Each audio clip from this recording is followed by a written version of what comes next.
ब्रह्मांड के एक कोने से दूसरे कोने तक, लोक से लोक तक एक संत घूमते हैं जो देवताओं और मनुष्यों के बीच एक सेतु है। यह नारद मुनि की कहानी है जो भगवान विष्णु के एक महान भक्त हैं और जिनकी यात्रा अनंत है। सृष्टि के रचिता ब्रह्मा के मानस पुत्र के रूप में नारद का जन्म हुआ जो ज्ञान और संगीत के प्रतीक थे। नारद मुनि का जन्म एक दासी के घर हुआ। उनकी माँ एक आश्रम में काम करती थी जहाँ महान ऋषि निवास करते थे। उनका बचपन साधारण था, लेकिन उन्होंने संतों की संगति में समय बिताया। नारद ने संतों के साथ रहकर उनकी भक्ति और ज्ञान को ग्रहण किया। वह हमेशा उनके प्रवचनों को सुनते और उनकी सेवा करते थे। वर्षा के 4 महीनों में जब संत आश्रम में ठहरते थे, नारद ने उनके साथ समय बिताया और भगवान विष्णु की लीलाओं के बारे में सुना। एक दिन नारद की माँ एक सांप के काटने से मर गई। इस घटना ने नारद को संसार की नश्वरता का बोध कराया और उन्होंने ध्यान करने का निर्णय लिया। नारद ने एकांत में जाकर भगवान विष्णु का ध्यान करना शुरू किया। उन्होंने अपनी माँ की आत्मा की शांति के लिए भी प्रार्थना की।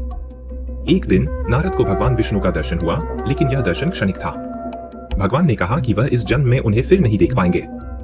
भगवान ने नारद को बताया कि उनकी भक्ति और तपस्या उन्हें अगले जन्म में भगवान के पार्षद के रूप में जन्म दिलाएगी। नारद ने तपस्या की और भक्ति में लीन हो गए। उन्होंने अपने जीवन को भगवान की सेवा में समर्पित कर दिया। नारद का जन्म ब्रह्मा के मानस पुत्र के रूप में हुआ। उन्हें ज्ञान, भक्ति और वैराग्य का वरदान मिला। भगवान विष्णु ने नारद को एक दिव्य वीणा दी, जिससे वह भक्ति गीत गाने लगे और सभी लोकों में भ्रमण करने लगे। नारद ने भगवान विष्णु की भक्ति का प्रचार किया। उन्होंने भक्तों को धर्म का मार्ग दिखाया और अहंकार को तोड़ने का प्रयास किया। नारद ने कई बार ऐसी घटनाएं घटित की जिन्हें लोग नारद लीला कहते हैं। उनका उद्देश्य हमेशा लोक कल्याण होता था।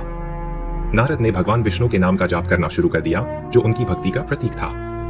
नारद ने वीणा बजाना सीखा और दिव्य संगीत का निर्माण किया, जो ब्रह्मांड में गूंजा। नारद ने भगवान कृष्ण की लीलाओं का प्रचार किया और लोगों को उनके बारे में बताया। देवताओं ने नारद को देवर्षि की उपाधि दी, जो ऋषि और देवता दोनों थे। नारद ने ब्रह्मा और विष्णु के बीच विवाद को सुलझाया और शांति स्थापित की। नारद ने शिव और पार्वती के मिलन में महत्वपूर्ण भूमिका निभाई, जिससे प्रेम का उत्सव हुआ। नारद ने राम कथा का प्रचार किया और लोगों को भगवान राम की महिमा के बारे में बताया।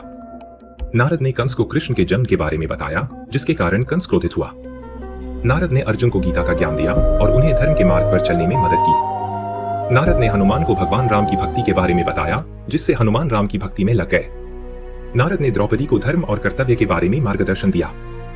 नारद युद्ध के मैदान में देवताओं और मनुष्यों के बीच संदेश ले गए, जो हमेशा संदेशवाहक बने रहे। नारद ने ज्ञान का प्रसार किया और लोगों को सत्य का मार्ग दिखाया। नारद की यात्रा कभी समाप्त नहीं होती, वह ब्रह्मांड में घूमते रहते हैं। नारद का संगीत अमर है, जो हमेशा ब्रह्मांड में गूंजता रहेगा। नारद जो प्रेम, ज्ञान और भक्ति का संदेश देते हुए ब्रह्मांड में विचरण कर रही हैं। Like, share and subscribe for more interesting stories.